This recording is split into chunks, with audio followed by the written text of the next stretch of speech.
I stood at the hotel check-in with a furious client breathing down my neck when the company card declined. My phone buzzed with a text that read, "The CFO blocked $42,600. Do not spend another cent."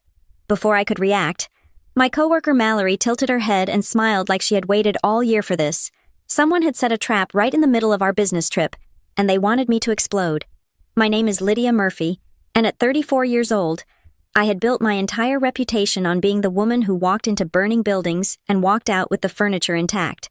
I was the head of the Client Recovery Unit at Ridgeway Meridian Group, a title that sounded fancy but essentially meant I was the professional apologist and fixer for our highest value accounts. When a deal was dead in the water, they sent me. When a client was threatening to sue, they sent me. And right now, we were in Nashville, Tennessee, standing in the lobby of a sprawling luxury hotel, trying to salvage the Meridian contract, which was currently bleeding out on the operating table. The humidity of the South clung to my skin, or perhaps that was just the cold sweat of impending disaster. I stood at the check-in desk, my posture rigid, projecting a calm I absolutely did not feel.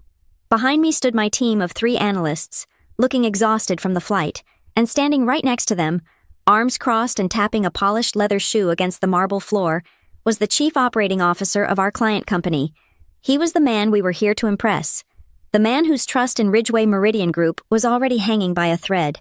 I handed the heavy metal corporate credit card to the receptionist. She was a young woman with a bright smile that was about to vanish. "Checking in 5 rooms under Ridgeway Meridian," I said, my voice steady. "And we will need the conference suite prepped for tomorrow morning at 8. The receptionist nodded, took the card, and swiped it. I waited. In my line of work, silence was usually a precursor to screaming, so I had learned to value the quiet moments, but this silence stretched too long. The receptionist frowned. She typed something into her keyboard, then swiped the card again. The machine let out a low, flat beep. "I am sorry, Ms. Murphy," she said, her voice dropping to that discreet whisper service workers use when they are about to deliver bad news. "The card has been declined." The air in the lobby seemed to vanish. I felt the blood drain from my face. "That is impossible," I said, keeping my volume low. "That is a corporate black card with a limit that could buy this building. Please try it again." "I have tried twice," she said, turning the monitor slightly so I could see the red alert box. "It is not a system error. The issuer has flagged the account. It says here that a hold of $42,600 was attempted and blocked, and now the card is frozen for security reasons." $42,600. The number hit me like a physical blow to the chest. I stared at her, trying to process the auditory information. That was an insane amount of money. It was the budget for an entire quarter of client retention, not a single transaction. Behind me, the client cleared his throat. It was a wet, impatient sound. "Is there a problem?" "Lydia," he asked. His voice was not kind. It was the voice of a man who was already looking for a reason to fire us. I turned slowly, forcing a smile onto my face that felt like it was made of cracking plaster. "Just a minor security flag. Likely because of the travel location. Banks are overly cautious these days. Give me 30 seconds to call our finance department." I did not wait for his permission.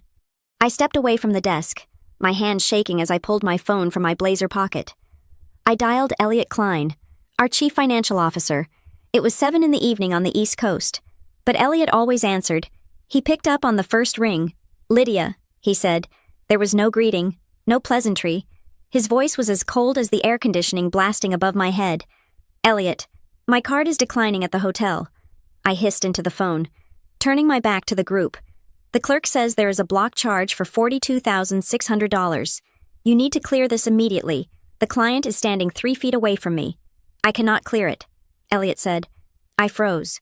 "What do you mean you cannot clear it? We have 5 rooms to book and a dinner reservation in 2 hours. Fix the limit." "Lydia, listen to me very carefully," Elliot said, his tone dropping an octave.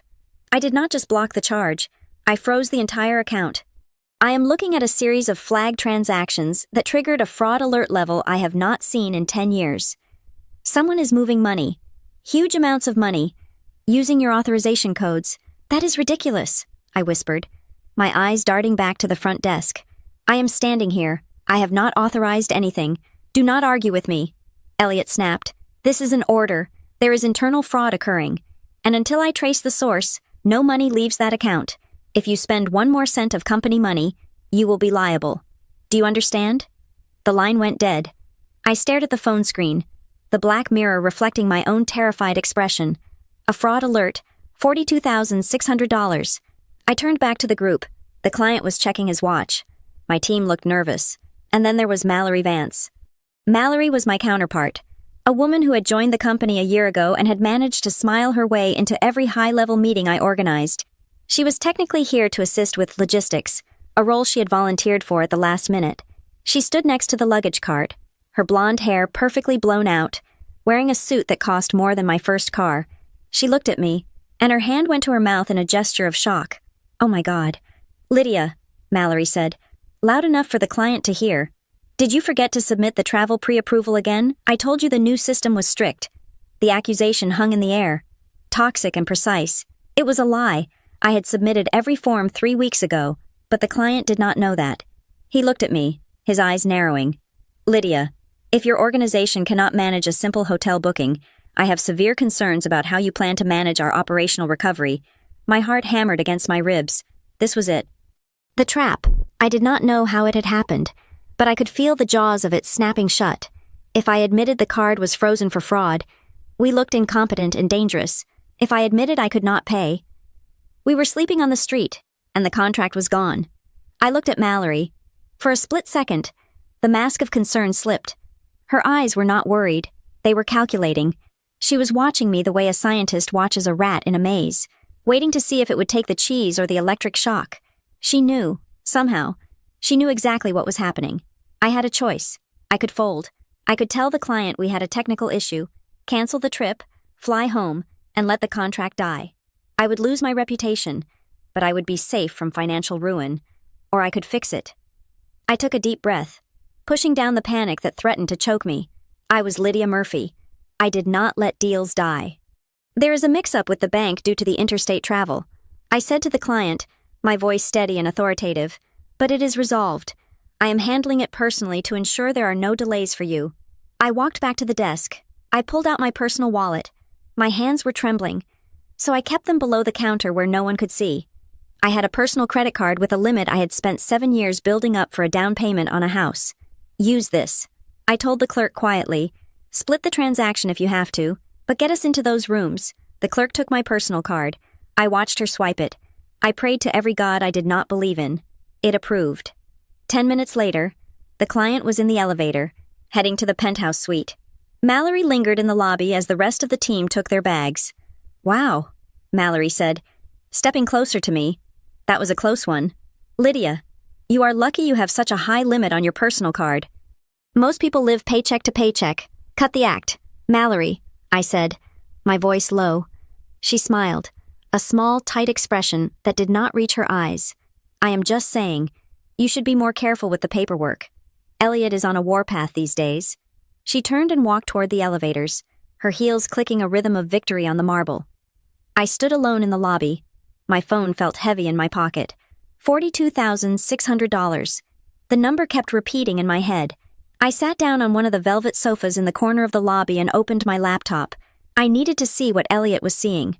I logged into the company's internal expense portal, my fingers flying across the keys. The dashboard loaded. I navigated to the Pending Approvals tab. My breath hitched.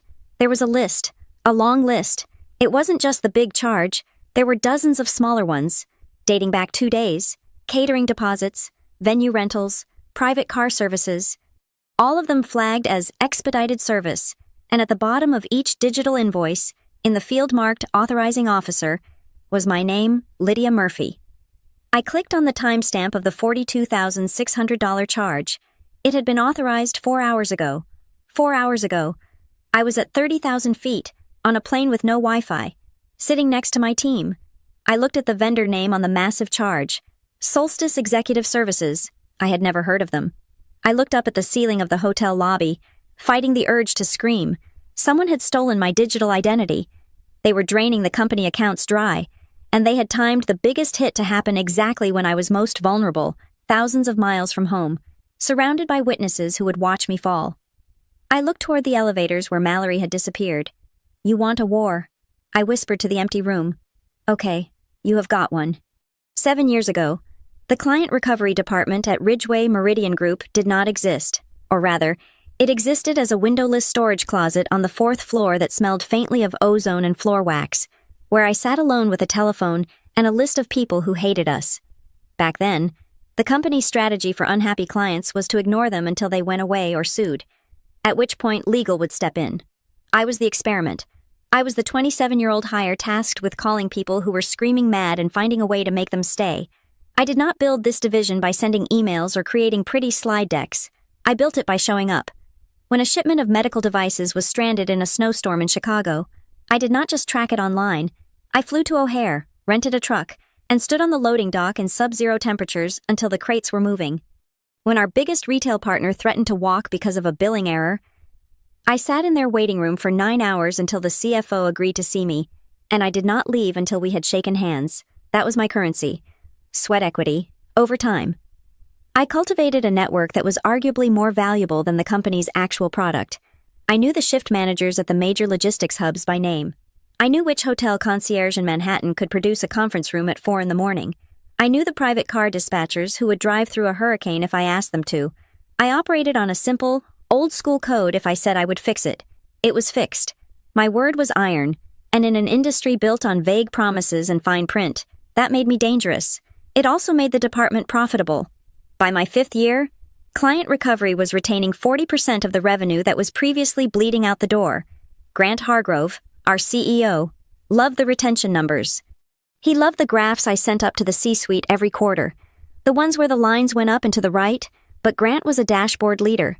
He liked the result, but he found the process distasteful.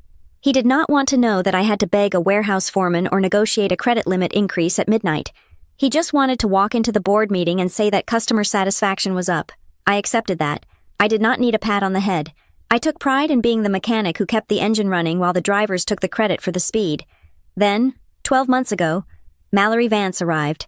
Mallory was a different species of corporate animal entirely. She was hired as a senior relationship manager, a title that was vague enough to mean everything and nothing. While I was in the trenches, Mallory was in the break room, building alliances. She was polished, articulate, and possessed a terrifying ability to speak for 30 minutes without actually saying anything of substance. She used words like alignment, synergy, and optical calibration. I spoke in deliverables. She spoke in feelings. At first, I did not see her as a threat. I saw her as fluff. I thought that in a company driven by metrics, the person who actually did the work would always be safe. I was naive. The shift happened slowly. Like a temperature change you do not notice until you are already freezing. It started in the Monday morning strategy meetings. I would present a plan to salvage a failing account, outlining the logistical steps, the costs, and the timeline. Mallory would wait until I finished, then tilt her head that same tilt she had used in the hotel lobby and say something like, "Lydia, I love the detail, but I worry this feels a bit reactive. Should we not be focusing on the emotional narrative of the client journey?" It sounded smart. It sounded high level, and the executives, bored by my talk of shipping containers and refund processing, would nod. "Great point. Mallory," Grant would say, "Lydia, work with Mallory on the narrative." Suddenly, I was reporting to her. Even though we were peers, she would volunteer to polish my reports, which meant stripping out the hard data and replacing it with buzzwords and glowing adjectives about her own team's contribution. When a project succeeded, she would stand at the front of the room and present it, using we when she meant I, and the team when she meant Lydia. When a project hit a snag, she would step back and say, "I think Lydia is handling that specific execution piece," effectively isolating me as the sole owner of the failure. The worst part was the personality campaign. Mallory was a master of the concern troll. She would pull colleagues aside and whisper, "Is Lydia doing okay? She seems so stressed lately." I tried to offer a new idea, but she was so rigid. "I just worry she is burning out." She painted me as difficult. She painted my adherence to protocol as an inability to innovate. She painted my directness as aggression. And because I was busy working, I was not there to defend myself. I was the person with the furrowed brow, buried in spreadsheets. While she was the person buying the office donuts and asking about the CEO's kids, I tried to keep the peace. I told myself that I could afford to share the spotlight. I let her put her name on the annual recovery audit, even though she had not opened a single file. I let her take the lead on the client dinners, sitting quietly while she charmed the executives with stories that were half true. I thought if I fed the beast, it would leave me alone. I thought that if I just kept my head down and did the work, the truth would eventually rise to the top like cream. My father used to tell me, "Don't play dirty, Lydia. It leaves a stain on your hands that never washes off." I lived by that. I refused to gossip. I refused to manipulate. I believed that competence was its own shield. I was wrong. Competence is not a shield. In a toxic environment, competence is a target. Sitting there in that Nashville hotel lobby, staring at the fraudulent charges on my screen, a memory surfaced from 2 weeks prior. It was late, past 8 in the evening. The office was empty except for the cleaning crew. I had been heading to the elevator when I bumped into Elliot Klein. The CFO looked tired. He was a man who lived his life in grayscale, seeing the world only as liabilities and assets. He had stopped me, his hand resting on the elevator door to keep it open. "Lydia," he had said, his voice gravelly, "you handle a lot of the vendor relationships for the ops team." "Correct, most of them," I had replied, shifting my bag on my shoulder. "Why?" He had hesitated, adjusting his glasses. "I am seeing some irregularities, a hole in the travel and expense budget. It is small right now, but it is bleeding. Consistent overages, rush fees, vendors I do not recognize. Do you want me to audit the vendor list?" I had asked, immediately going into problem-solving mode. "No," Elliot had said, his eyes searching my face. "Not yet. Just keep your receipts, Lydia, and be careful who you trust with your authorization codes. We are moving into a volatile quarter." I had thought he was warning me about sloppy accounting from the junior staff. I had thought he was asking me to be a gatekeeper. It never once occurred to me that he was looking at me and wondering if I was the thief. It never occurred to me that while I was busy saving the company's reputation with clients, someone inside the building was systematically dismantling mine. I looked at the transaction log again. The first fraudulent charge had appeared 3 days after that conversation with Elliot. Mallory had known. She had known Elliot was looking, and she had decided that if a head was going to roll, it wasn't going to be hers. She needed a scapegoat, someone with high access, someone who made a lot of transactions, and someone whose reputation she had already spent a year softening up for the kill. She had not just stolen money, she had stolen my history. She had taken 7 years of integrity and turned it into the perfect cover for a crime. I closed the laptop with a snap. The despair I had felt 10 minutes ago was gone, replaced by a cold, sharp clarity. I was done playing nice. I was done sharing the spotlight. Mallory Vance wanted to frame me for being the difficult one. Fine. She was about to see just how difficult I could be. The war for my reputation did not begin with a loud explosion. It began with a series of quiet, helpful suggestions that were designed to bleed me dry. In the months leading up to the Nashville disaster, the atmosphere in the office shifted. It was a subtle change, like the air pressure dropping before a storm. I would be sitting in a cross-departmental meeting, outlining the risk assessment for a new client onboarding protocol, and Mallory would wait for me to finish. She would not argue with my data. Instead, she would smile, that practiced, sympathetic smile that never reached her cold eyes, and she would sigh. "Lydia," she would say, her voice pitched perfectly to sound like a concerned friend. "I appreciate the rigor you put into this, but does anyone else feel like this process is a little controlling? We are trying to build a culture of trust here. This feels very old guard." She would look around the room, inviting agreement, and because no one wants to be the person advocating for boring safety checks over exciting trust, heads would nod. "I am just thinking about agility," she would continue, leaning back in her chair. "Lydia, you are so good at the details, but sometimes I worry you get stuck in the weeds. We need to be visionary. We need to operate from a place of abundance, not a place of fear." It was brilliant. If I defended my process, I looked defensive and rigid. If I stayed silent, I accepted her characterization of me as a dinosaur. Every time I mentioned compliance, she countered with innovation. Every time I mentioned risk, she countered with empowerment. She turned my competence into a personality flaw. The gaslighting moved from the conference room to my desk. I started noticing small, maddening inconsistencies in my work. I would save a project timeline on the shared drive on Tuesday evening, ready for a Wednesday morning presentation. When I opened the file the next day in front of the team, the dates would be wrong. Deadlines would be shifted back by a week, or key deliverables would be missing. I would stare at the screen, my heart racing. "I updated this," I would stammer. "I swear I updated this last night." Mallory would be the first to speak. "It is okay, Lydia," she would say soothingly. "We all have a lot on our plates. Maybe you just forgot to hit save. We can work with the old version. She made me look scattered. She made me look like I was losing my grip. I started taking screenshots of my file properties just to prove to myself that I wasn't going crazy. I checked the edit logs, but they were inconclusive, just admin edits that could have come from any system update. I felt like I was walking on quicksand. Mallory, meanwhile, was cementing her alliances. She spent her lunch breaks with the director of human resources. I would walk past the glass-walled cafeteria and see them laughing over salads. I knew exactly what words she was planting in those conversations. I heard them echoed back to me in my mid-year review. Teamwork, alignment, leadership presence. These were weaponized buzzwords. They were the corporate way of saying I was not part of the club. Mallory was positioning herself as the bridge builder, the one who connected people, while painting me as the technician who lived in a silo. She was the face of the company. I was just the hands. The tension culminated 3 weeks before the Nashville trip with the failure of the Kensington project. It was a small renewal contract, routine work for my team. I had prepared the renewal agreement and sent the final approval email to the client's procurement officer, or at least, I thought I had. 3 days later, the client called Grant Hargrove, furious. The contract had expired.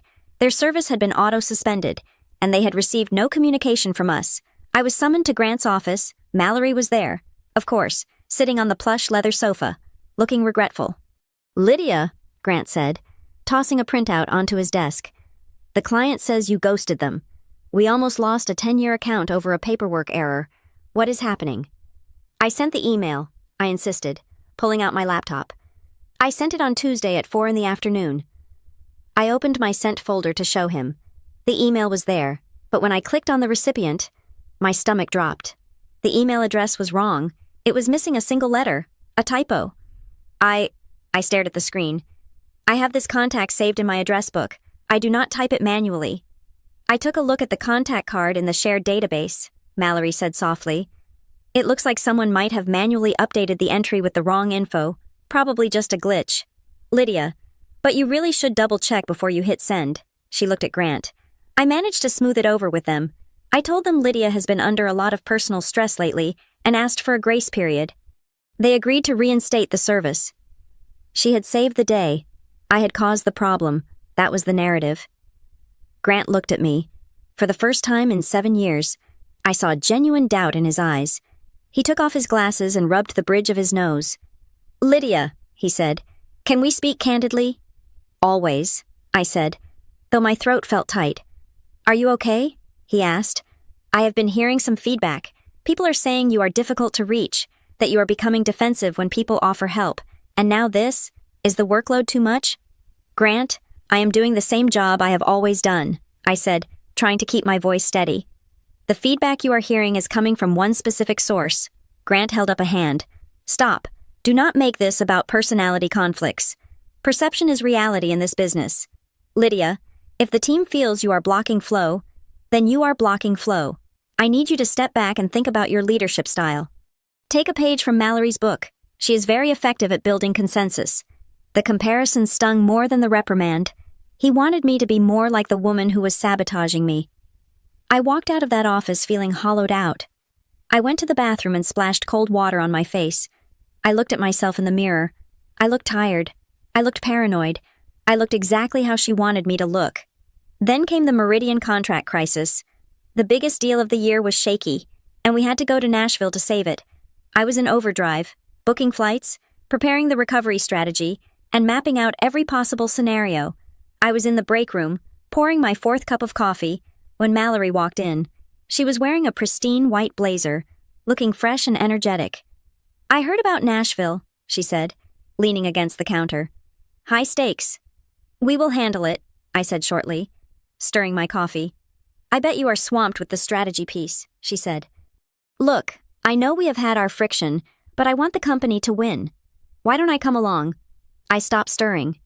"You want to come to Nashville?" "Just for support," she said, shrugging. "I can handle the logistics, booking the hotel, the dinners, the car service, you know, the grunt work. That way, you can focus purely on the client presentation. You look exhausted. Lydia, let me take the administrative load off your plate." My internal alarm bells should have been deafening, but I was exhausted. I was drowning in work, trying to prove I wasn't slipping, and the idea of offloading the travel coordination was incredibly tempting. I thought she was trying to get close to the glory of saving the deal. I thought she just wanted to be in the room where it happened. I did not realize she wanted to be the one to lock the door. "Fine," I said, taking a sip of the bitter coffee. "You handle the bookings, but everything goes through the corporate portal. No shortcuts." "Of course," she said, her smile widening just a fraction. "Strictly by the book. I will take care of everything." I walked away, thinking I had just bought myself some breathing room. I did not know I had just handed her the weapon she would use to execute me. Nashville was not just a business trip, it was an ultimatum wrapped in a boarding pass. The Meridian contract was the crown jewel of our quarterly revenue, and it was currently dangling by a very thin, very frayed thread. If my team and I could walk into that conference room, smooth over the operational hiccups, and get the COO to sign the renewal, I was guaranteed the promotion to director. That title was more than just a pay bump. It was armor. It meant tenure. It meant a severance package if things went south. And it meant I would finally have the authority to block people like Mallory from dismantling my work. But if we failed, Grant Hargrove had not used the word fire, but he had used the phrase departmental restructuring. In the corporate lexicon, that was a polite way of saying he would take my team out back and shoot us. I spent the week before the flight in a state of controlled mania. I did not sleep. I operated on espresso and adrenaline. My desk became a war room of color-coded binders, contingency plans, and printed itineraries. I mapped out every variable. I knew the traffic patterns in Nashville between the airport and the hotel. I knew the dietary restrictions of every person on the client's board. I had a backup venue reserved in case the hotel conference room flooded or burned down. I had a discretionary fund approval for $2,000 for emergency client dinners. I was leaving nothing to chance, or so I thought. 3 days before departure, Mallory appeared at the edge of my cubicle. She was holding a green smoothie, looking like she had just come from a spa, while I looked like I had been living in a wind tunnel. "Lydia," she said, her voice dropping to a conspiratorial whisper, "you look like you are about to snap. Put the highlighter down."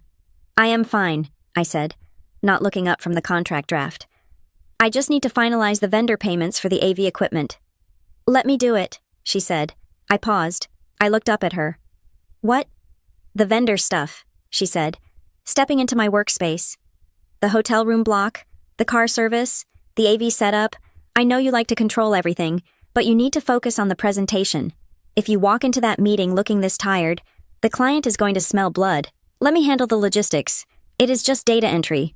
Lydia, I can manage it." My instinct was to say no.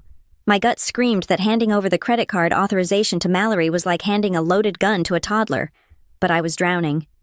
The presentation deck was only half finished, and the legal addendum needed a complete rewrite. "I need everything logged in the central portal," I said slowly. "No side deals, no phone bookings. Everything has to have a paper trail." Mallory laughed, a light, airy sound that grated on my nerves. "Of course. Lydia, I know the rules. I will put everything through the system. Assign it to the Nashville project code, and send you the confirmations. You won't even have to think about it." I looked at her. She looked sincere, or at least, she looked helpful. "Fine," I said, "but I want to see the receipts by Friday morning." "You got it," she said, and she walked away with a bounce in her step. I went back to the legal addendum, feeling a weight lift off my shoulders. It was a mistake. I had just opened the gate. The first red flag appeared on Thursday afternoon. I was clearing out my inbox when I saw an automated notification from a vendor I did not recognize.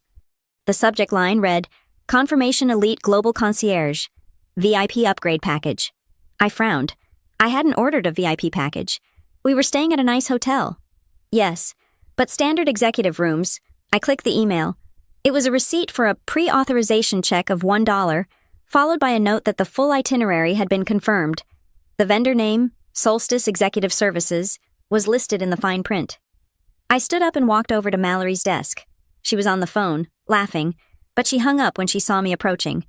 "What is this?" I asked, holding up my phone to show her the email. "Who is Solstice Executive Services, and why am I getting a VIP upgrade confirmation?" Mallory barely glanced at the screen. "Oh, that," she said, waving a hand dismissively. "Do not worry about it. The travel portal has a new algorithm. It automatically queries high-end vendors to see if we qualify for free upgrades based on our corporate status. It sends out those pings automatically. It is just a system glitch." I ignored it. "It says confirmed," I said. It says confirmed for the query. She corrected me, her voice taking on that patronizing tone she used when she wanted me to feel stupid. Lydia, relax. I booked the standard rooms at the Marriott. Just like we discussed. The receipts are already in your folder. That email is just spam from the booking engine. I looked at her face. She was perfectly calm. There was not a bead of sweat on her forehead. If I see a charge for a VIP package, I am going to lose my mind, I said. You won't, she said, turning back to her computer. Focus on the pitch. I have the logistics under control. I walked back to my desk, but the unease didn't leave me. I checked the expense portal.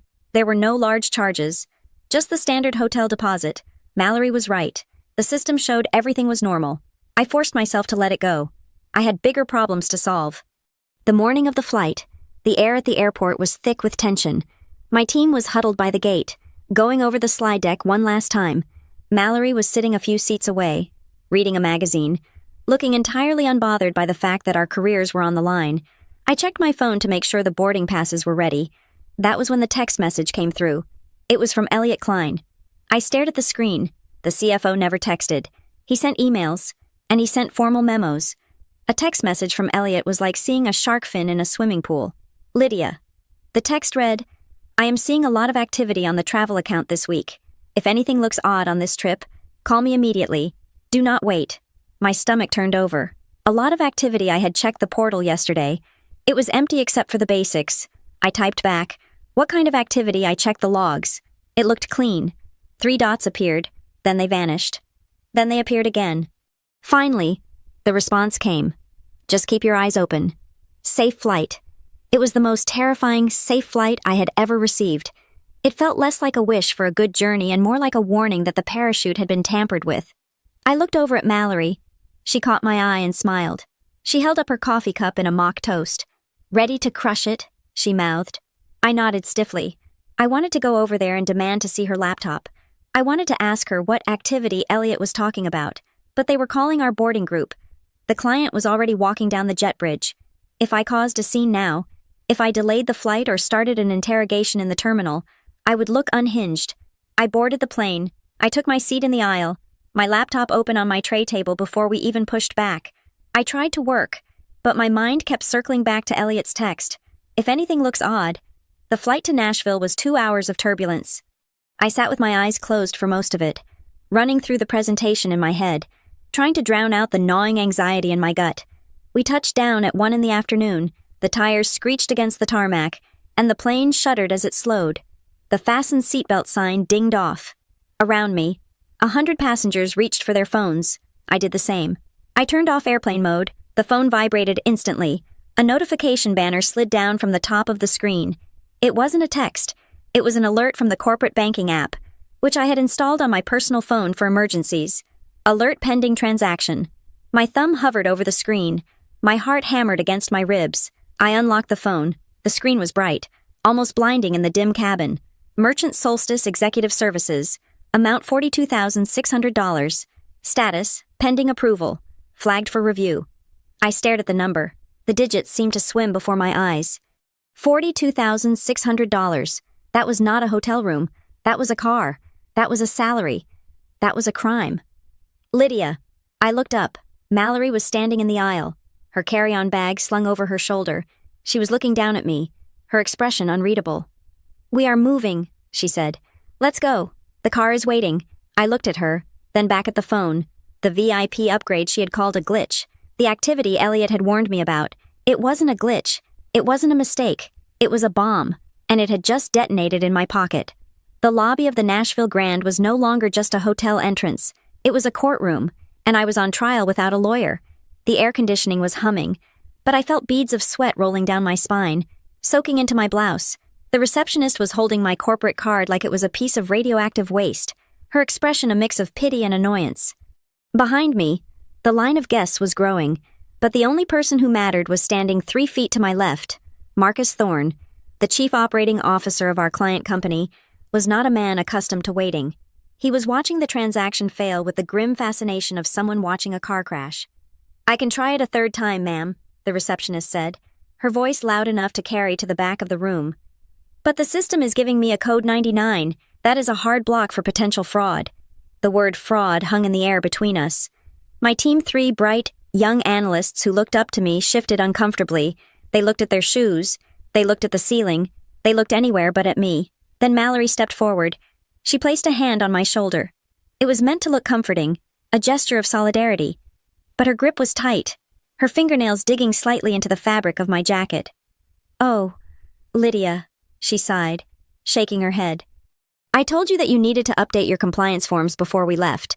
The finance department does not play around with the new spending caps." She said it with the tone one uses for a forgetful, elderly relative. She wasn't defending me. She was defining the narrative. To everyone within earshot, she was saying that this was my administrative failure. My phone vibrated in my hand. It was Elliot Klein. I stepped away from the counter, turning my back on the humiliation for a brief second. "Excuse me," I muttered to the group. I answered the phone. "Elliot, you have to unblock the card. Right now. We are at the desk." "Lydia, listen to me." Elliot's voice was devoid of its usual dry humor. It was sharp, clinical. "I cannot unblock it. This is not a glitch. I have flagged the account because there is a cluster of transactions occurring simultaneously with your login credentials. We are talking about $42,600 that just hit the pending queue, and another $12,000 in attempting charges from a vendor in Miami. I am in Nashville," I whispered furiously, pressing the phone to my ear. "I am standing in a lobby in Nashville. I am not spending money in Miami." "I know that," Elliot said, "but the system does not. Someone is using your identity to move capital. If I unfreeze the card, the money is gone. I have to keep the lock on until the fraud team isolates the breach. Elliot, if I cannot pay for these rooms, we lose the client. He is standing right there." "Then you find another way," Elliot said, "because if I release that hold, I am complicit in grand larceny. Do not touch the corporate funds." "Lydia, that is an order." The line went dead. I stood there for a second, the silence of the disconnected call roaring in my ears. I felt a wave of nausea. This was not just a stolen credit card number. This was a targeted strike. Someone knew exactly when I would be most vulnerable. I turned back to the desk. Marcus Thorne was looking at his watch. "Is there an issue, Ms. Murphy?" he asked. His voice was low, dangerous. "Because if Ridgeway Meridian cannot manage the cash flow for a hotel stay, I have to wonder how you are managing the operational budget for my supply chain." That was the dagger. He wasn't worried about the hotel room. He was worried about the millions of dollars in contracts we managed for him. My competence was the product, and right now, the product was defective. "It is a security protocol," I said, my voice shaking despite my best efforts to steal it. "Our fraud detection is extremely sensitive to interstate travel. It is actually a feature of our security, not a bug. It protects your data as well as ours." It was a good spin, but Marcus didn't look convinced. "It looks like disorganization to me," he said. I took a breath. I reached into my purse and pulled out my personal wallet. My hands were trembling. I pulled out my own credit card, the one I used for groceries, for gas, for the rainy day fund I had been saving for years. "I will handle this personally," I told the clerk. "Please charge this card for the rooms." Mallory leaned in. "Lydia, are you sure that is a lot of money? Do you have the limit for that?" "It is fine," I snapped, too loudly. The clerk swiped my personal card. I held my breath. I had a limit of $15,000. The rooms for 3 nights would be close to $6,000. It would go through, but it would cripple my personal finances until I could fight for a reimbursement that might never come. "Approved," the clerk said. I let out a breath I didn't know I was holding. "Great. Keys, please." We got the keys. The crisis was technically averted, but the damage was done. The team grabbed their bags and headed for the elevators, moving quickly, like they were fleeing a crime scene. Marcus lingered. "I'm going to freshen up," Marcus said. "We have dinner at 7.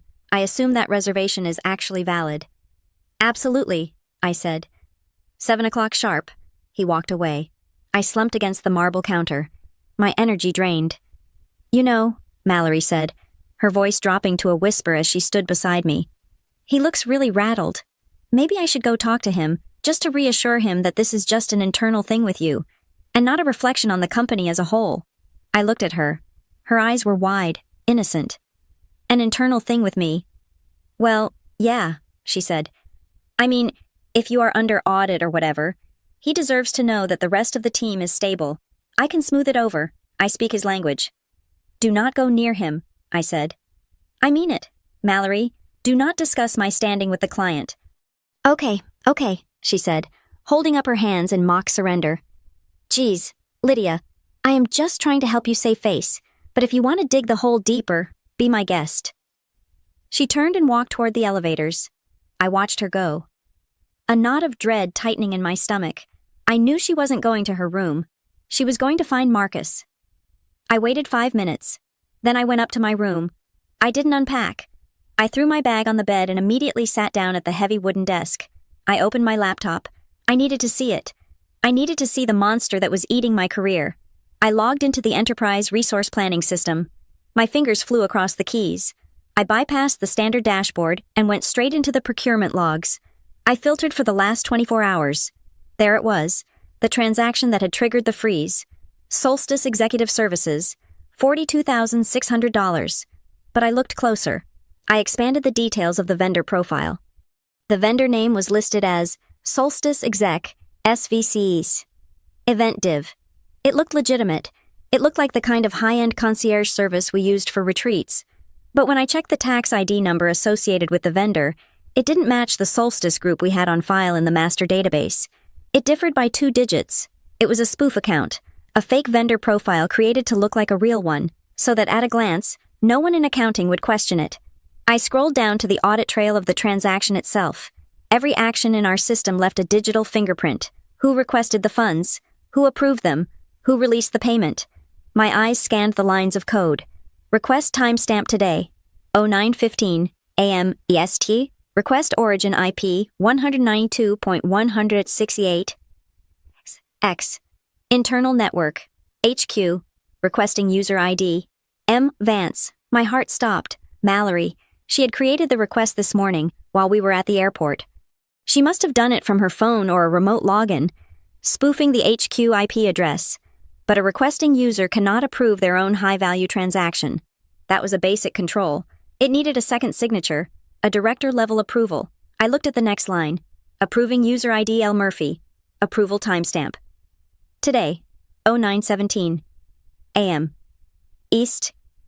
I stared at the screen, my mouth dry. At 9:17 this morning, I was standing in the security line at the airport, holding my shoes and my laptop in a plastic bin.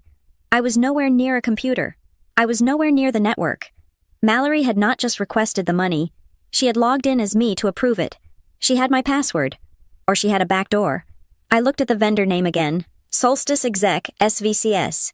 And then I saw the line item description for the $42,000. It wasn't for travel. It wasn't for the Nashville trip. Description Q3 leadership retreat.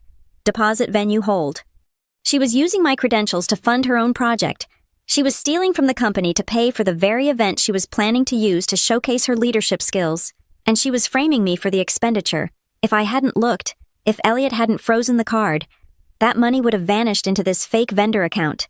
And in a month, when the auditors asked why Lydia Murphy authorized $50,000 for a retreat she wasn't leading, Mallory would have just shrugged and said, I don't know. She insisted on handling the budget. I sat back in the chair, the room spinning slightly.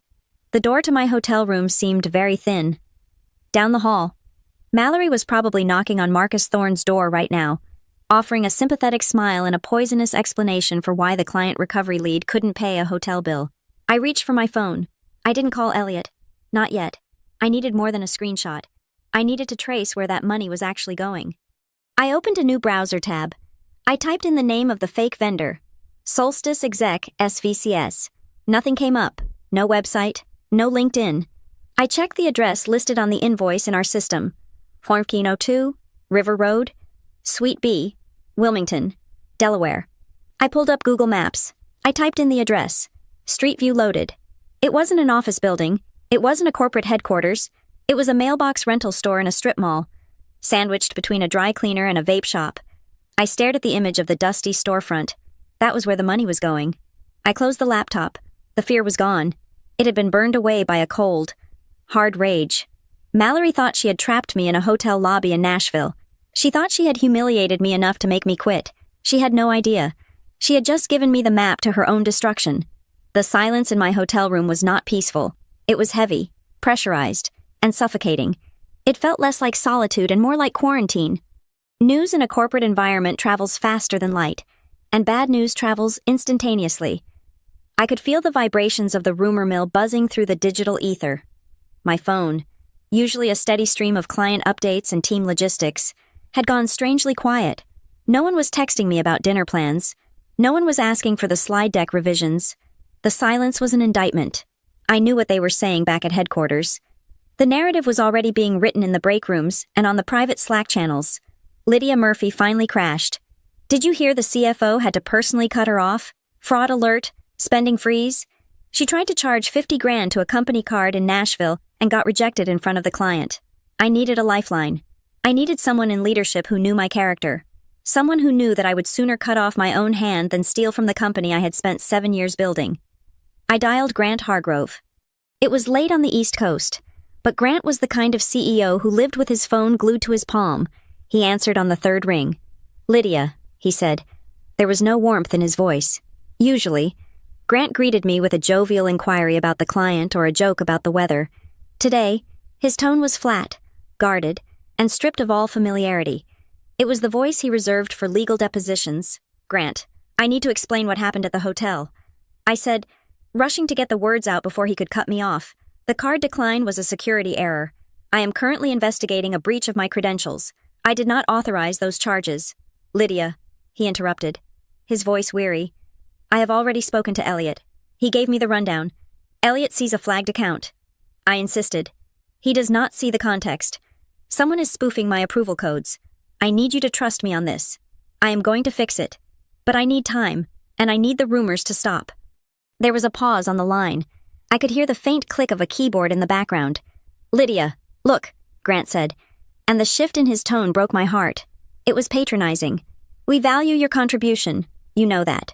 But when finance flags a compliance issue of this magnitude, my hands are tied. We have investors to answer to. If there is a hole in the bucket, we have to plug it. I am not the hole," I said, my voice trembling with suppressed rage. "I am the one trying to carry the water. Just cooperate with the investigation," Grant said, effectively dismissing me. "If you have done nothing wrong, the audit will clear you. But for now, do not make this bigger than it is. Keep your head down. Do the presentation tomorrow if you are up to it, or let Mallory handle it if you are too distracted. I will do the presentation," I said coldly. "Good," he said. "We will talk when you get back. Do not make any more waves." "Lydia," he hung up. I sat on the edge of the bed, staring at the blank screen of the hotel television. "If you are up to it." He was already preparing for my replacement. He was giving me an out, a way to fade into the background while Mallory took the stage. A knock on the door made me jump. I composed myself, smoothing down my skirt and checking my face in the mirror. I looked pale, but my eyes were dry. I opened the door. It was Kevin, the youngest analyst on my team. He looked terrified. He was holding a takeout container from a local barbecue joint, shifting his weight from foot to foot. "I brought you dinner," he mumbled. "I figured you probably didn't want to come down to the lobby." I looked at him. Kevin was a good kid. I had hired him straight out of college, taught him how to read a PL statement, and defended him when he made rookie mistakes. "Thank you, Kevin," I said, stepping back to let him in. "That is very kind of you." He set the food on the desk but didn't leave. He stood there, wringing his hands. "What is it?" I asked. "It is just," he started, then stopped. He looked at the floor. "Mallory came to our room a few minutes ago. She told us to check the presentation deck again. She said we needed to be ready to present without you." I felt a cold spike in my chest. "Did she told us," Kevin swallowed hard. "She told us that you were going through a personal financial crisis. She said the company card was declined because you had mixed up your personal and professional accounts, and that HR was involved. She told us we should probably distance ourselves from you for a few days, you know, for our own protection." I closed my eyes. It was masterful. She wasn't just framing me for fraud. She was painting me as unstable and toxic. She was isolating me from the very people who could vouch for my work ethic. By the time I walked into the meeting tomorrow, my own team would be looking at me like I was a radioactive isotope. "Kevin," I said, opening my eyes and looking him dead in the face. "Do you believe that?" He looked at me. He looked at the woman who had stayed late to help him prep for his first client review. He looked at the woman who had paid for his hotel room 3 hours ago with her own credit card.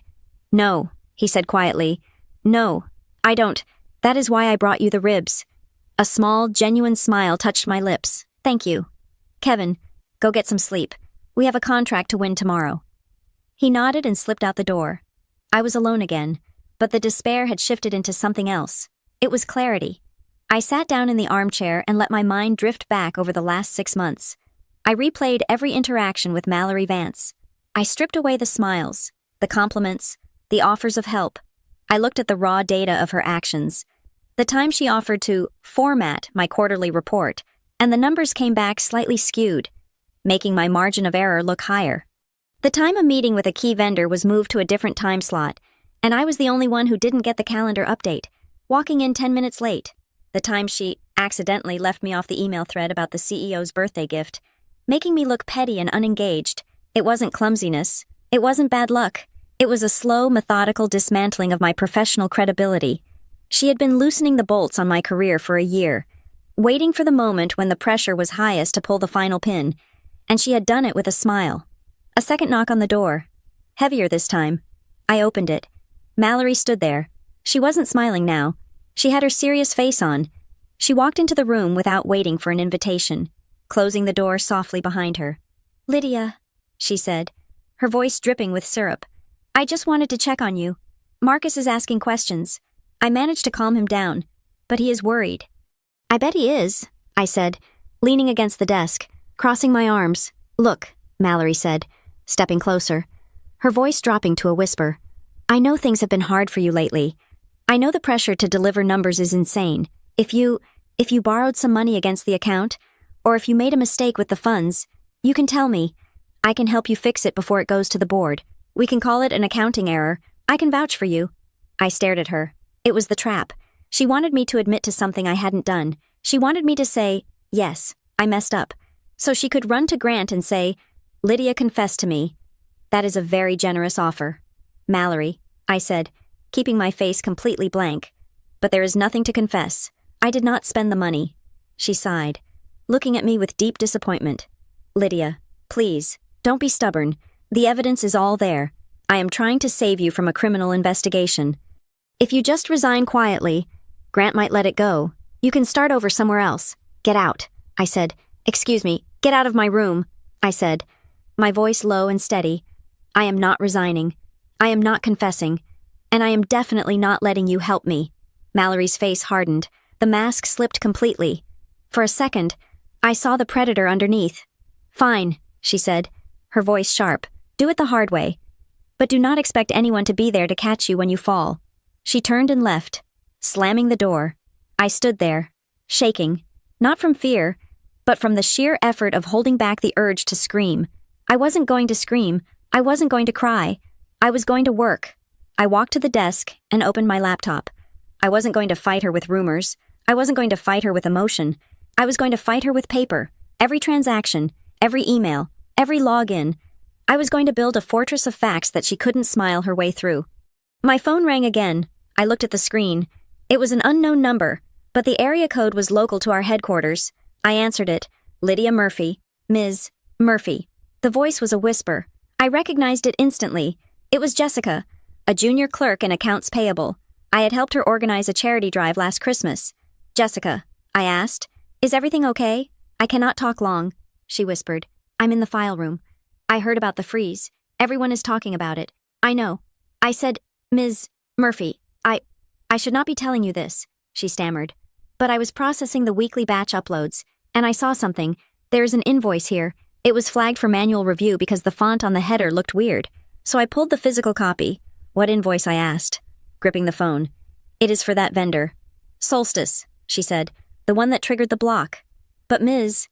Murphy, the digital approval stamp has your name on it, but the metadata on the PDF, it was created by a user named M. Vance. And there is something else, what I breathed. The invoice is not just for a retreat deposit," Jessica said. "There is a second page that was suppressed in the digital view. It lists a payout instruction. The refund address for any unused funds is routed to a personal LLC. I looked it up. The LLC is registered to a residential address in the city. Whose address I asked, though I already suspected. I do not know for sure," Jessica said, "but I think it matches the address on the emergency contact form for Mallory Vance. It looks like she is trying to funnel the money out to herself." I closed my eyes. a wave of relief washing over me so powerful it almost knocked me over. "Jessica," I said, my voice thick with emotion. "You just saved my life. Can you scan that second page? Can you send it to my personal email, not the work one?" I can try," she said, "but if they catch me, they won't." I said, "Just send it and delete the sent message. Please." "Okay," she whispered. "Good luck." Lydia. The line went dead. I looked at the phone. I looked at the laptop. I wasn't the victim anymore. I was the prosecutor, and court was in session. The digital file that Jessica had risked her job to send me was sitting in my secure inbox, glowing like a piece of radioactive evidence. It was the second page of the invoice from Solstice Executive Services, the document that had been conveniently suppressed from the main view in the company portal. I stared at it, my eyes burning from the harsh light of the laptop screen in the darkened hotel room. I was no longer a panicked employee trying to pay a hotel bill. I was a forensic auditor dissecting a crime scene. I started with the basics. I pulled up the metadata of the invoice. Every digital file has a DNA sequence, a history of who created it and when. Mallory had been careful, but she was not a technical expert. She had converted a Word document to a PDF. Assuming that would lock the information, it did not. I opened the file properties. The author field did not say Solstice Executive Services. It said M. Vance Work Laptop. She had created the invoice herself. She had typed out a bill for $42,600, saved it, and then uploaded it to the system as if it were an external demand for payment. I moved to the transaction log. I needed to prove that I could not have been the one to approve it. I looked at the timestamp 9:17 in the morning. I opened a separate window and pulled up the flight data from the airline's website. My flight had pushed back from the gate at 9:15. At 9:17, I was in a pressurized metal tube taxiing toward the runway, my phone in airplane mode, my laptop stowed in the overhead bin. Then I looked at the IP addresses. The system showed the request originating from a dynamic IP address assigned to the headquarters guest Wi-Fi network. That was smart of her. It masked her specific desk location, but the approval, the digital signature that carried my name, came from the same IP address. Less than 60 seconds later, that was the smoking gun. It was physically impossible for me to be on the headquarters guest Wi-Fi while I was sitting on a runway at JFK. Mallory had logged in as herself to request the money, then immediately logged in as me to approve it. All from the same device, likely her phone or a tablet she had kept off the corporate network to avoid deep packet inspection. I took a screenshot, then another. I was building a timeline that was unbreakable. Next, I turned my attention to the vendor itself. Solstice Executive Services. I went back to the address I had found earlier, the mailbox rental in Delaware. I needed more than just a Google Maps image. I needed to know who owned the key to that mailbox. I searched the Delaware Business Registry. It is a public database, but you have to know how to navigate the shell companies. Solstice was registered to an LLC called Lumina Holdings. I searched for Lumina Holdings. It was registered to a registered agent service, a common tactic to hide ownership, but they had slipped up. On the initial filing document, listed under Organizer, was a name I recognized: Brandon K. Vance, Mallory's brother. I remembered her mentioning him once at a happy hour, bragging that he was a financial consultant for startups. The circle was closing. Mallory created the fake vendor. Her brother registered the shell company to receive the checks. They were funneling corporate funds into a family bank account, and they were using my budget code to do it. My phone buzzed. It was Elliot Klein. I picked it up immediately. "I have it, Elliot. I have the proof." "Tell me," he said. His voice was grim. "The vendor is a shell company linked to her brother," I said, keeping my voice steady. "The invoice was created on her laptop, and the approval happened when I was literally unable to access the internet. She spoofed my login." Elliot let out a long, heavy sigh. It sounded like the weight of the entire finance department leaving his shoulders. "I knew it," he said quietly. "I knew it was not you, Lydia. But I could not prove it without the external link." "You said you had been tracking a leak," I said. "How long?" 6 months, Elliot said. "It started small. $500 for expedited shipping that never happened, $300 for catering overages. It was always just under the threshold that triggers a manual audit. It was death by 1,000 cuts. I knew someone in operations was bleeding us, but I could not isolate the user because the approvals looked legitimate. You handle so much volume. Lydia, your department spends more on ad hoc vendors than anyone else. You were the perfect camouflage." I felt a cold chill. She used my work ethic against me. She knew I approved things quickly to get the job done, so she mixed her fake charges in with my real ones. Exactly, Elliot said, but she got greedy. $42,600 is not a leak. That is a flood. She must have needed a large sum quickly, or she thought she had compromised you enough to get away with one big score before you were fired. What was the money for? I asked. The invoice says, retreat deposit, but we do not have a retreat scheduled. That is the other thing, Elliot said. I pulled the project codes she assigned it to. It is tagged for the Q3 Future Leaders Summit. It is an internal initiative she pitched to Grant last week. She told him she could fund it out of operational efficiencies. She was going to use stolen money to pay for the event that would get her promoted. The audacity was breathtaking. She was going to rob the company to pay for her own coronation, and she was going to leave me in the wreckage to take the blame for the missing funds. I need one more thing, I said, my mind racing. Mallory told the client here in Nashville that I was incompetent. She told them I forgot to book the upgrades. I need to prove that those upgrades never existed. Do what you have to do, Elliot said, but be careful. If she knows we are onto her, she might try to purge the system logs. She cannot purge what I have already downloaded, I said. I hung up and dialed a number from memory. It was the personal cell of Sarah Jenkins, the regional director for the hotel chain we were staying at. Sarah and I had worked together during a crisis in Chicago 3 years ago. Lydia, Sarah answered, sounding surprised. It is late. Is everything okay with the rooms? The rooms are fine, Sarah, I said, but I need a favor, a big one. I need you to check the interaction history for our group booking. My colleague, Mallory Vance, claims she received an email confirmation for a VIP upgrade package from your system earlier this week. Give me a second, Sarah said. I heard typing. Okay, I am looking at the log. I see the initial booking you made 3 weeks ago. I see the check-in today with your personal card. That is it. There are no other inquiries, no upgrade requests, no emails sent from our side. Are you sure? I asked. She showed me an email on her phone. It looked official. Lydia, if it is not in the log, it did not happen, Sarah said firmly. If she has an email, she forged it, or she used a third-party spoofer, but the hotel did not send it. Can you send me a screenshot of the empty log? I asked. Just to prove the negative. Done, Sarah said. Sending it now. I leaned back in my chair. The puzzle was complete. Mallory had faked the upgrade email to lull me into a false sense of security, ensuring I wouldn't check the booking myself.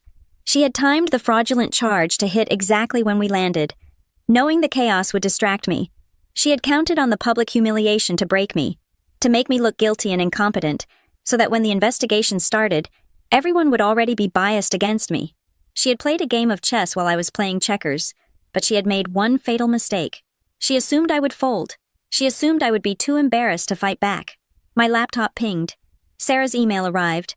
I had the fake invoice. I had the IP mismatch. I had the shell company link. I had the flight records. And now I had proof that her glitch was a fabrication. I compiled everything into a single, encrypted PDF. I named the file, Truth. My phone lit up with a text message from Elliot. The board has been notified. Grant has called an emergency session for tomorrow morning via video conference. Legal and HR will be present. You will need to present your findings. Be ready. I stared at the message. Tomorrow morning. I looked at the clock. It was 2 a.m. In 6 hours. I would face the people who controlled my destiny. I would face the woman who had tried to destroy me. I stood up and walked to the window, looking out at the Nashville skyline. The city was asleep, but I was wide awake. You wanted a narrative, Mallory, I whispered to the glass. I am going to give you one. The morning sun hitting the Nashville skyline did not bring warmth. It brought a declaration of war. At 6 a.m, 2 hours before I was scheduled to present the recovery plan to the client, my inbox pinged with a high-priority notification. It was not from the client. It was not from my team. It was from the Employee Relations Portal at Ridgeway Meridian. Subject formal grievance filed. Incident 9021. Immediate review required. Mallory had realized that her friendly advice in my hotel room the night before had failed. She had sensed the shift in my demeanor, the coldness that had replaced my usual anxiety. Like a cornered animal, she had decided to bite first. I opened the attachment. It was a masterpiece of corporate fiction. Mallory had filed a formal report accusing me of gross financial negligence, hostile behavior toward colleagues, and potential substance abuse affecting judgment. She claimed that my card being declined was the result of me commingling personal debts with company funds, and that I had become erratic and threatening when she tried to assist me. She was trying to get ahead of the audit. She wanted to plant the seed that I was unstable so that any evidence I produced later would look like the desperate ravings of a woman having a breakdown. 10 minutes later, my phone rang. It was the Director of Human Resources, Linda Gray, and the company's General Counsel, David Sterling. They were calling from headquarters. "Lydia," Linda said, her voice tight and professionally neutral. "We are in receipt of a disturbing report regarding your conduct in Nashville. Given the financial irregularities flagged by finance yesterday, we need to have a preliminary conversation before you meet with the client." "I am listening," I said. I was sitting at the hotel desk, fully dressed in my suit, my spine pressed against the back of the chair. "We want to give you a chance to explain the transaction attempt." David, the lawyer, cut in. "We are looking at a blocked charge of $42,600. The report suggests you authorized this expenditure outside of protocol. Do you admit to approving this charge?" It was a trap. If I said yes, I admitted to fraud. If I denied it, they would pull up the digital log showing my signature and fire me for lying. I took a sip of water. I had rehearsed this with Elliot via text only moments ago. "I acknowledge that my unique digital identifier was attached to that transaction," I said, choosing my words with surgical precision. "However, I categorically deny that I was the person who executed that approval." "Lydia," Linda sighed, sounding disappointed. "The system logs are binary. Either you logged in, or you did not. Claiming you were hacked is a very serious defense. It implies a security failure at the systemic level." "It implies a security failure at the personnel level," I corrected her. "I have sent a packet of data to Elliot Klein. I suggest you review it before we continue this line of questioning. It contains flight telemetry data that proves I was at 30,000 feet, without internet access, at the exact second that approval was logged." "We have seen the data," David said dismissively. "But we also have a witness statement from Mallory Vance claiming you gave her your password verbally at the airport because you were, quote, too stressed to handle the admin work. She claims she was following your direct verbal instruction." I felt a flash of heat in my chest. It was a lie so bold, so unverifiable, that it was brilliant. It was her word against mine. She was pivoting. If she couldn't deny the timestamp, she would claim she was just my obedient assistant, doing what her boss ordered. "I did not give her my password," I said calmly, "and I certainly did not order a deposit for a retreat that does not exist." "Mallory states the retreat was a confidential initiative you were planning," Linda said. "She claims you wanted to surprise the team. They were gaslighting me by proxy. Mallory had constructed a reality where every piece of evidence I had could be twisted into a narrative of my own incompetence." "I am not going to debate hearsay," I said. "I have a client meeting in 90 minutes. Unless you are firing me right now, I am going to go do my job." There was a silence on the line. They were not ready to fire me yet, not with Elliot blocking the door from the finance side. "Proceed with the client," David said, "but do not spend a dime, and do not discuss this with anyone." The call ended. My hands were shaking, not from fear, but from the adrenaline of the fight. I needed to break her narrative. She was relying on the ambiguity of verbal instructions and confidential initiatives. I needed to prove that the transaction itself was impossible. Regardless of who approved it, I needed to close the loop on the vendor. I called Sarah Jenkins at the hotel again. "Sarah," I said, "I need you to go on the record. Not just an email. I need a formal statement on hotel letterhead regarding your deposit policies for corporate retreats." "Lydia, I can get in trouble for getting involved in your internal politics," Sarah said, hesitating. "You won't," I promised. "I am not asking you to comment on me or Mallory. I am asking you to state a fact. Does your hotel require a $42,000 deposit for a standard booking, and did you receive any request for such a deposit?"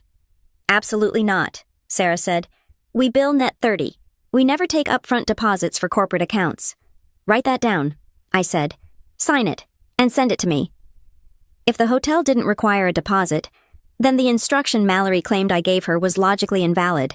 Why would I order her to pay a deposit that wasn't asked for? It would prove that the money wasn't going to the hotel at all. It was going to the shell company. But there was still one loose thread, the login. How did she get into the system as me? Mallory was smart, but she wasn't a hacker. She didn't know how to spoof an IP address or bypass two-factor authentication on her own. She had help. I opened the raw data logs Elliot had sent me, the back-end view that regular employees never saw. I looked at the access privileges for the finance portal. At 8 o'clock yesterday morning, 1 hour before the fraud occurred. There was a system modification. A super user had temporarily disabled the two-factor authentication requirement for my specific user profile. It was toggled off for exactly 15 minutes, then toggled back on. That was how she did it. She didn't need my phone, she just needed the password, which she could have easily surfed from over my shoulder any time in the last year. And she needed the security wall dropped for a 10-minute window. I looked at the ID of the super user who made the change. Admin04. I knew who Admin04 was. His name was Greg Nielsen. He was a senior systems architect in IT. He was a quiet guy, always eager to please. And I vividly remembered seeing him having lunch with Mallory 2 weeks ago. She had been laughing, touching his arm, leaning in close. I had thought it was just Mallory being Mallory. I realized now it was reconnaissance. She had charmed him. She had probably fed him a sob story about how I was locking her out of important projects, and she just needed a quick workaround to upload some files without bothering me. She had weaponized his crush to commit a felony. I stared at the screen. If I exposed Greg, he was finished. He would lose his job, his pension, and likely face criminal charges. He was a pawn, a useful idiot. I picked up the phone and called Elliot. "It is Greg Nielsen," I said without preamble. "He disabled my 2FA. That is how she got in." "I see it," Elliot said. "I'm looking at the server logs now. The timing aligns perfectly." "Elliot?" I said, my voice faltering. He is harmless. She manipulated him. If we reveal this, we destroy him." "Lydia," Elliot's voice was sharp, cutting through my empathy like a scalpel. "He altered security protocols to facilitate theft. He is not a victim. He is an accomplice." "He probably did not know what she was doing," I argued. "It does not matter," Elliot said. "You are standing on a ledge, Lydia. They are trying to push you off. If you do not push back with everything you have, you are going to fall, and if you fall, Mallory wins. She keeps the money, she keeps the job, and she does it again to the next person." He paused, letting the weight of the situation settle on me. "If you stay silent to protect him, you die." Elliot said, "And the next victim dies too. Do you want that on your conscience?" I closed my eyes. I thought about my team. I thought about the 7 years of late nights. I thought about Mallory's smug face in the lobby. "No," I said softly. "I don't." "Then add it to the file," Elliot said. "We are going to burn the whole network down." I added the server logs to my evidence folder. I drafted a summary explaining the 2FA disablement. I attached Sarah's letter from the hotel. I was ready. I went downstairs. I met the client. I delivered the presentation of my life. I didn't look at Mallory once, though I could feel her eyes boring into the side of my head. I walked through the recovery plan with absolute confidence, answering Marcus Thorne's questions with data and precision. When the meeting ended, Marcus shook my hand. "That was solid. Lydia," he said. "Assuming you can get your internal house in order, we are happy to proceed." "Consider it done," I said. As the client left the room, my phone buzzed. It was a calendar invitation. Sender Grant Hargrove. CEO. Subject Executive Review. Incident 9021. Attendees, Grant Hargrove. Elliot Klein. David Sterling, Legal. Linda Gray, HR. Lydia Murphy. Mallory Vance. Time tomorrow. 08:00 a.m. EAT. Location boardroom. A virtual attendance required. This was it. It wasn't just a meeting. It was a tribunal. Mallory looked at her phone, then at me. For the first time, I saw a flicker of genuine fear behind her eyes. She had expected me to be suspended by now. She had expected me to crumble. Instead, I stood up, closed my laptop, and smiled at her. It wasn't a nice smile. "You might want to call Greg," I said quietly as I walked past her. "Tell him he needs a lawyer." The color drained from her face so fast she looked like she might faint. I walked out of the conference room and into the Nashville heat. The game was over. Now, we were just waiting for the execution. The night before the execution of my career, or perhaps the salvation of it, was quiet. It was the kind of heavy, pressurized silence that exists in the center of a hurricane. I sat in the armchair of my hotel room, the glow of the Nashville city lights casting long, distorted shadows across the carpet. My laptop was closed. The evidence was gathered, encrypted, and backed up on 3 different servers. There was nothing left to investigate. There was only the waiting. I looked around the room. It was a standard luxury suite, the kind I had booked for hundreds of executives over the last 7 years. I knew the thread count of the sheets.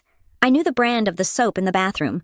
I had spent nearly a decade making sure other people were comfortable, that their logistics were seamless, that they never had to worry about a credit card being declined or a car not showing up. I had built a department from scratch based on the principle of trust, and in return, the system had allowed a predator to walk in, wear my face, and steal my reputation. It wasn't just the $42,600. The money was insured. The money was just math. What hurt, what actually made my chest ache with a physical throb, was the violation of my identity. Mallory Vance hadn't just stolen funds. She had stolen the perception of who I was, to the board, to the client, even to some of my own team. I was now risky. I was unstable. I was the woman who couldn't keep her house in order. I stood up and poured a glass of water from the carafe on the desk. My hand was steady. That surprised me. I expected to be shaking, but the fear had burned itself out, leaving behind a cold, hard resolve. I needed to make one call. I picked up my phone and scrolled to Kevin's number. He was the youngest analyst on the trip, impressionable and eager to please. I knew Mallory had cornered him. I knew she had planted seeds of doubt. I hit dial. He answered on the first ring. His voice hushed. "Lydia." "Kevin," I said softly. "I know it is late. I hope I did not wake you." "No," he said. "I could not sleep. The vibe. It is weird. Lydia, everyone is tense." "I know," I said. "Listen to me. Tomorrow morning, there is going to be a meeting.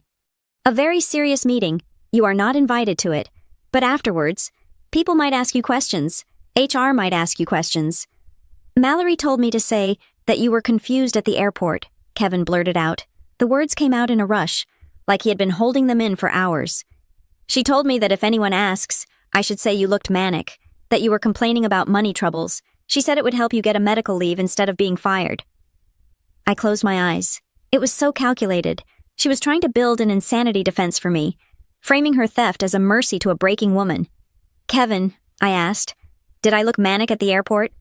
"No," he said immediately. "You were reading the contract. You were helping me with the pivot tables. You looked like you always look, focused. Then that is all you have to say." I told him. "Do not lie for me.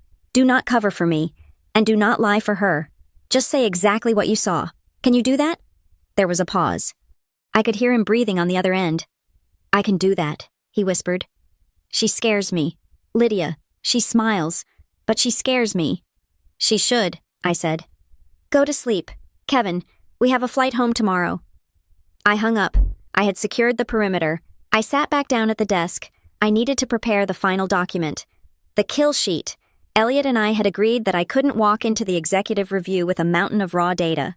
The CEO, Grant Hargrove, didn't have the patience for server logs. The general counsel, David Sterling, would get bogged down in technicalities. I needed something simple, something that a child could understand. I opened a fresh document. I created a single page. I drew a timeline. 9:15 in the morning, Flight 402 pushes back from gate. Lydia Murphy loses connectivity. 9:17 in the morning, user L. Murphy approves $42,600 for Solstice Executive Services. 9:18 in the morning, IP address for L. Murphy, traced to HQ guest Wi-Fi. 9:20 in the morning, user M. Vance sends email to Solstice Shell Company, confirming receipt. It was stark. It was undeniable. I printed it out using the portable printer I always traveled with. I held the paper in my hand. One page to save 7 years of work. As I placed the paper into my portfolio, my phone buzzed with a text message. I looked at the screen. It was Mallory. "You are making a mistake. Lydia, if you drag Greg and my brother into this, you are going to look like a vindictive psycho. I am trying to help you exit with dignity. You are destroying my career over a misunderstanding." I stared at the words. A misunderstanding. She called grand larceny and identity theft a misunderstanding, and even now, in the 11th hour, she was playing the victim. "You are destroying my career." I didn't reply. I didn't type a furious retort. I took a screenshot. I saved it to the evidence folder under intimidation attempts. I put the phone down. I decided to check the shared drive one last time, just to make sure I hadn't missed any project files that needed to be handed off if things went sideways. I opened the archive folder for the Client Experience Strategy deck from last year. This was the project that had put Mallory on the map. It was the presentation that had convinced Grant to give her the promotion over me. I flipped through the slides. I hadn't looked at them in months. Slide 4 caught my eye. The title was The Philosophy of Recovery. The text read, We do not just fix the problem, we honor the relationship. A refund is a transaction, a recovery is an emotional investment. We must be the architects of trust. My breath hitched in my throat. I froze. I knew those words. I didn't just know them. I had written them. I opened my personal email archive and searched for a message I had sent to Mallory 14 months ago. Back when I thought she was just a friendly new colleague asking for advice. She had asked me how I approached difficult clients. I had written her a long, thoughtful email explaining my philosophy. I found the email. I opened it. Subject: quick question about strategy. Body: you have to remember, Mallory, that we do not just fix the problem, we honor the relationship. A refund is a transaction. A recovery is an emotional investment. She had copied and pasted my email into her slide deck. She had stood in front of the board, used my words, my philosophy, my soul, and claimed it was her vision, and she had been promoted for it. I felt a tear slide down my cheek. It wasn't sadness. It was the stinging clarity of total betrayal. She hadn't just stolen $42,000. She had been stripping me for parts for a year. She was a hollow shell, filling herself with my competence and presenting it as her own brilliance. I wiped the tear away. The last vestige of guilt I felt about exposing Greg, the IT guy, evaporated. These people were parasites, and I was the host. It was time to take the medicine. My phone buzzed one last time. It was Elliot. Get some sleep. Tomorrow morning, they are going to come at you hard. HR is going to call you a liability. Legal is going to call you a risk. They will try to make you feel small so you will sign a settlement and leave. A second text followed immediately. Do not forget, you are the one holding the company standing up. Without you, the clients leave. You are not the liability. Lydia, you are the leverage. See you at 8. I put the phone on the nightstand. I turned off the lights. I lay in the dark, listening to the hum of the hotel refrigerator. I thought about the first day I walked into Ridgeway Meridian, eager and naive.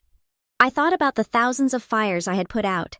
I thought about the holidays I had missed, the dinners I had canceled, the sacrifices I had made to be the reliable one. They thought reliability made me weak. They thought because I followed the rules, I wouldn't know how to fight. I slept for 4 hours. It was a dreamless, black sleep. When the alarm went off at 6, I rose immediately. I showered. I put on my makeup with the precision of war paint. I chose my navy blue suit, the one with the sharpest tailoring. I pinned my hair back. I looked in the mirror. The woman looking back at me wasn't the frantic, exhausted manager who had been humiliated in the lobby 2 days ago. She was cold. She was calm. She was ready. I packed my bag. I put the kill sheet in the front pocket of my portfolio. I checked out of the room via the app, charging the final incidentals to my personal card without flinching. I walked to the elevator. The hallway was empty. As I pressed the button for the lobby, I realized something. I wasn't going into that meeting to save my job. I didn't even know if I wanted the job anymore. I was going in there to reclaim my name. The elevator doors slid open with a soft chime. I stepped inside. The mirrored walls reflected a dozen versions of me.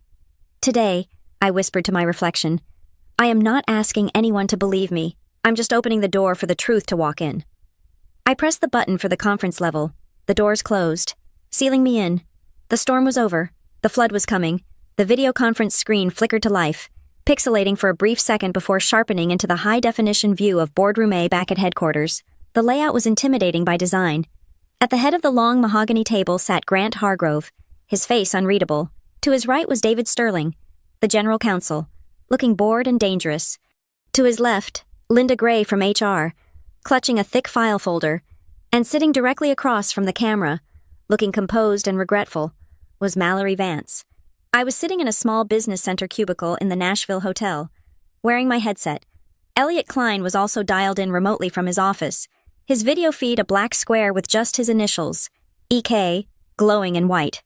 Let us begin, Grant said, his voice echoing slightly over the speakers. We are here to review the incident labeled number 9021 regarding the financial block placed on the client recovery corporate account. Mallory, since you filed the grievance, you have the floor. Mallory nodded, smoothing the lapels of her white blazer. She looked straight into the camera lens, her eyes wide with concern. Thank you, Grant, she said, her voice trembling just enough to sound authentic. I take no pleasure in this. Lydia has been a fixture here for a long time. But over the last few months, I have watched her unravel. The pressure of the Nashville contract was too much. At the airport, she was erratic.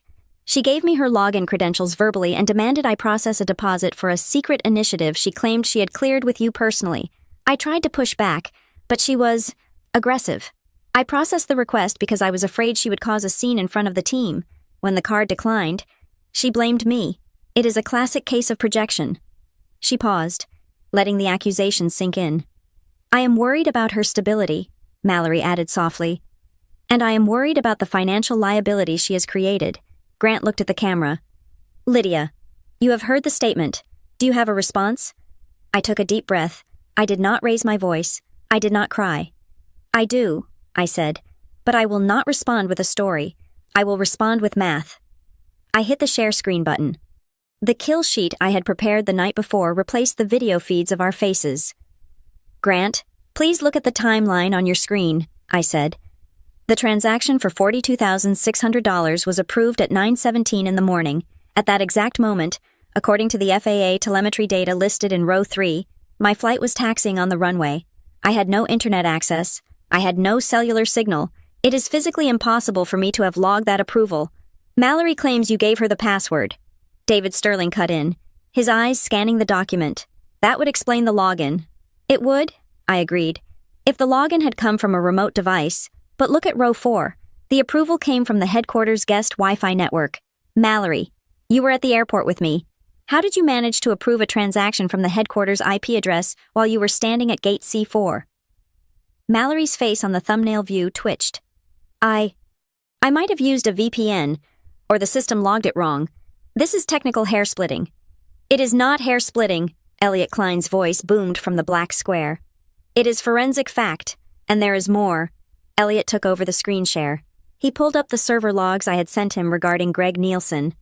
At 8 o'clock in the morning, Elliot said, his voice cold and hard. An admin user in IT disabled the two-factor authentication for Lydia's account. That admin user has admitted, in a sworn affidavit signed 20 minutes ago, that he did so at the personal request of Mallory Vance. She told him it was for a surprise party budget. The room went silent. I saw Grant turn slowly to look at Mallory. A surprise party, Grant asked. Mallory shifted in her seat. Her composure was cracking. I did not say that. Greg is lying. He is trying to cover his own tracks.